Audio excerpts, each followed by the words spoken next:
Hello, everybody. This is Dr. Rao speaking. I'm coming today to really share with you something that I have been um thinking and practicing, and really got the better of it. About think of what kind of happiness we kind of go after.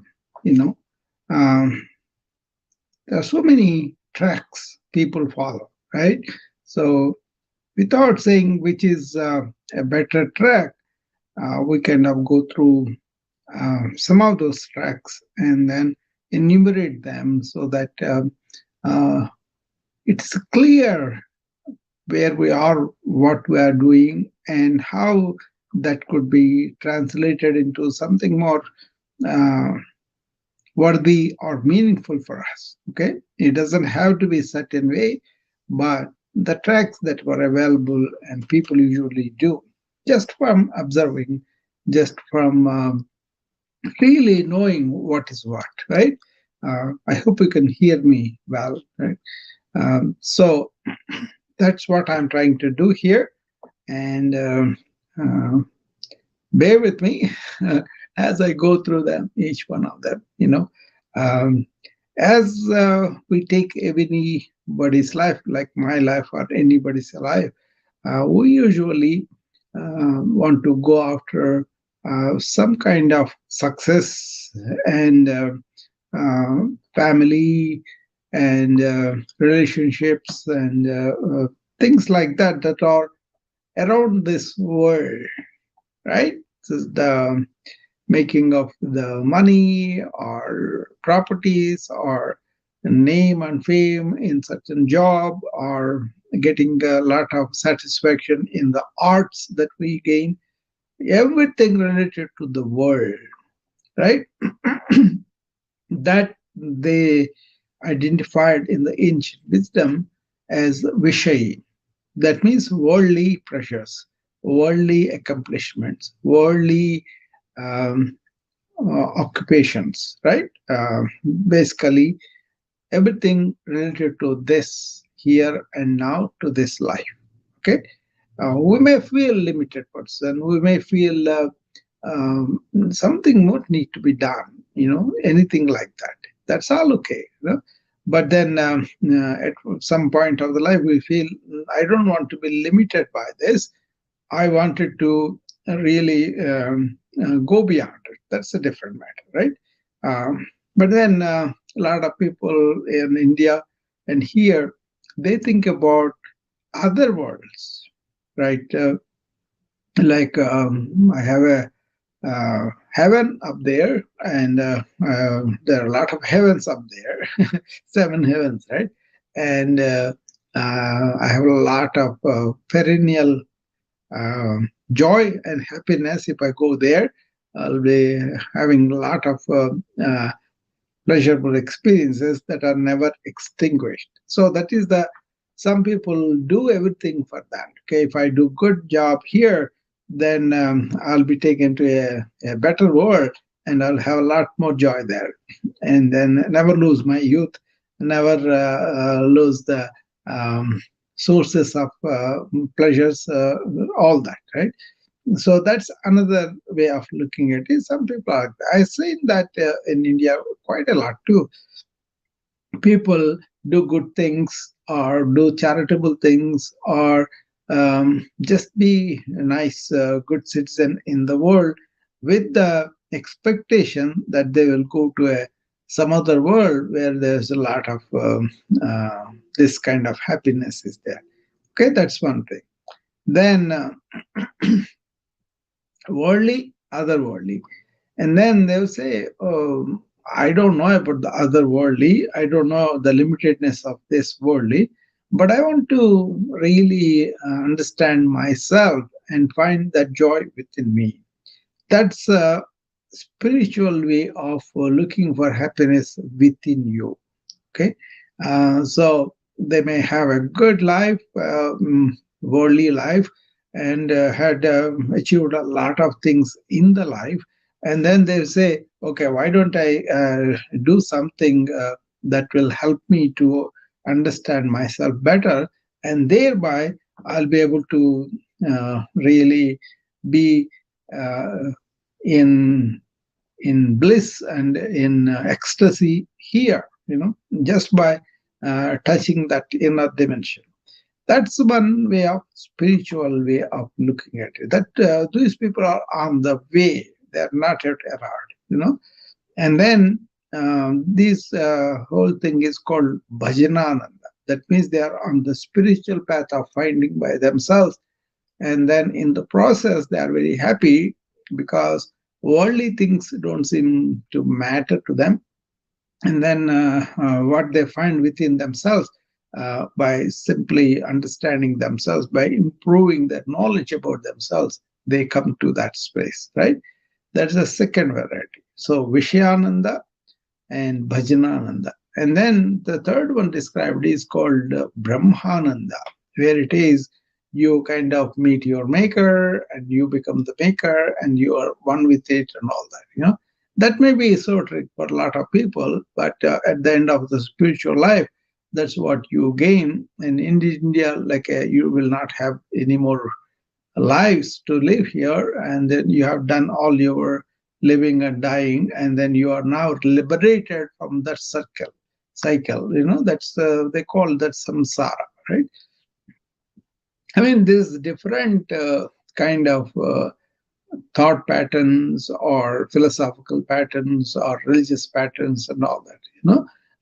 It's not that these are firmly written, these are rules, but these are indicated ways of people leading lives in different directions, in different ways. And then either they consider graduating from one to the other, or discard them because they saw the limitedness of it or temporary nature of it, and then end up in something permanent that they could enjoy, right?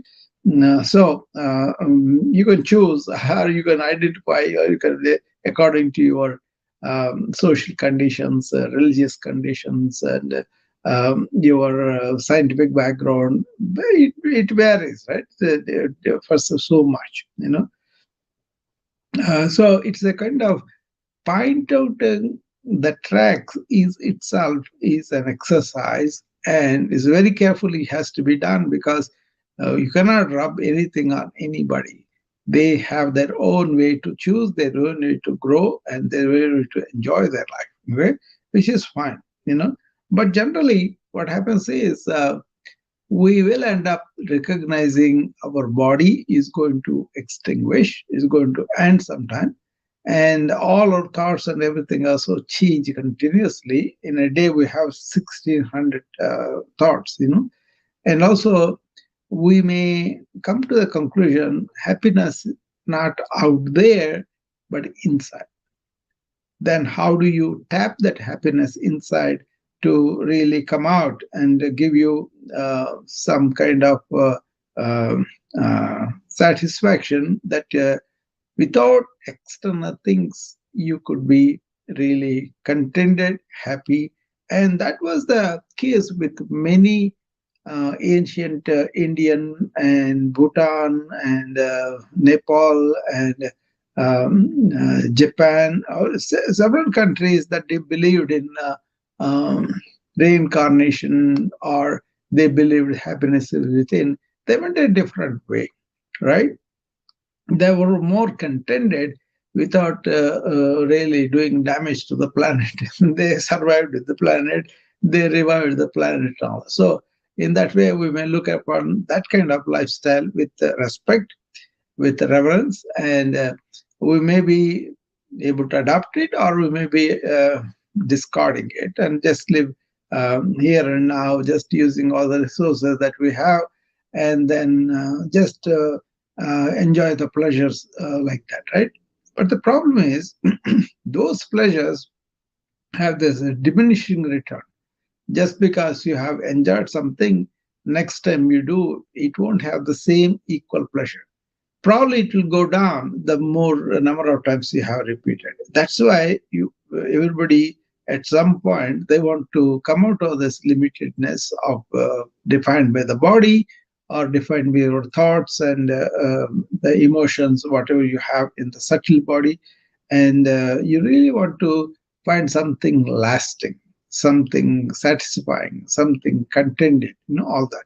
So then you get on from the worldly life to spiritual life, and then you may go after some religions or some philosophical thought, and you may find that also limited after a while, right? And then you want to find out about myself, who am I, what am I? And that's where the people find the happiness within and meaning within, and really identify themselves as the unlimited source of happiness and all that. That's pretty difficult, pretty long-winded, and involves a lot of discipline and dedication. So why there is so much of unhappiness, so much of suffering, so much of destruction of the earth, all these things in the world, when we are so advanced in our scientific quest, and then in doing a lot of things outwardly that are pretty remarkable, right? And but then human beings are not just outward going being, but they are also inner realm, inner world that thinks, that feels, that questions, that doubts, and that really wants answers to their existence, and what is the purpose of the birth, and then what is that they are going to, what is the part that dies, what is the part that survives, how come the newborn life is happening all the time.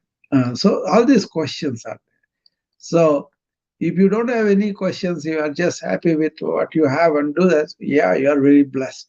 But lots of people, the higher education they go to, the more questions they have, and they want to find out the answer. That's where the ancients really excelled about going inward and finding out meaning with a lot of things, and ended up in uh, abundance that is already within us, and then really peeling off all the layers covering it, they find that, and that in that abundant self they are very happy.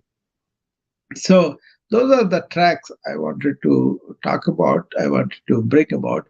They may not happen all of a sudden in one talk, but on and off, I will take this subject and then present to you what I understood, how I got there, what was the significance for me, those realizations. It doesn't have to be like that with everybody, and no matter who they are, I will accept them for what they are.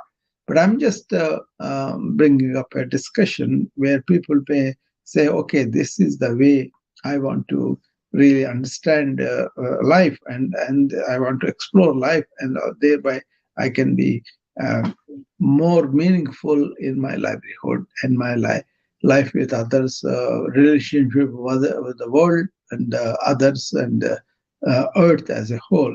All that happens because we are turning our thinking inwardly, finding out where did I come from, what I'm here, where I'm going, what I'm doing. All those questions are answered. You become much more clarity in your mind, not according to a particular theory or particular philosophy or religion, but according to what you discovered within yourself. Okay, that cannot be defined and give it to anybody. They will find out by themselves what they want to find out. Okay, or they may be open to what is revealed for them in the deep corners of the meditation. Okay, so reflecting, answering questions, and questioning everything and going deeper is a good way to really establish our mind in balance, our body in healthy, and also whatever we are doing with some sense of awareness, some sense of understanding, and not ignorantly, not dogmatically, but more like a really involved and investigating So, okay. So that is the series. I'm going to come once in a while like this on a Saturday morning or Sunday morning, something like that, and then engage more people into what is their track of happiness. Are they happy with what they are following? Do they know there are other tracks are existing? Have they ever expanded on them? That kind of thing I want to explore. Okay. This may not be a daily, regular habit for people, but even if you are engaged in once a year or once in 6 months or once in 3 months, and then shape your life accordingly or lifestyle accordingly, I think it's a very, very useful thing. See, we don't use any instrument unless we have a helper's manual or a guide that tells us how to use that particular, even like a screw, or you want to hang up a picture, or you want to, everything has a way to go about it, right? So using that as a guide, we do so many things. We learn driving, or we learn to cooking, or we learn to type, or we learn to do artificial intelligence tools, any of them, right? They have a particular helper's manual. But human beings don't have that. And this could give you a manual by yourself, written by you, and then understood by you. And you using that manual guidance, you go about life, which becomes much more meaningful, much more um, uh, satisfying to you. Okay. So that's the intention, and we will continue this down the line, and we will present to people who wants to participate in this discussion, and maybe invite some people to come and participate here. Okay, that's what I wanted to say, and I will see you again next time.